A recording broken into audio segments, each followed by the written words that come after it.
Welcome, today in front of me Motorola Moto G52, and I'll show you how to enable or disable NFC on this device. So let's just first open the settings application and then tap on the connected devices.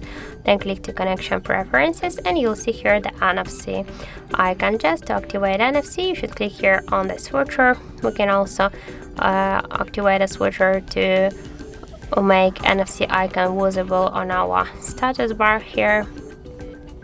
So where is it? It's here. Let's go back to the settings here.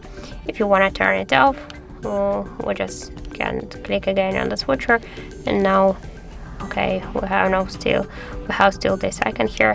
I don't know why it's we can switch here the contactless payment if you want, and we can just turn on and turn off this switcher to allow NFC only when screen is unlocked.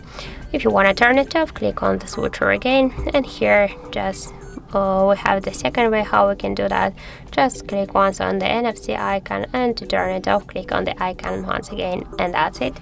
So thank you for watching, and if you find this video helpful, don't forget to leave a like, comment, and to subscribe our channel.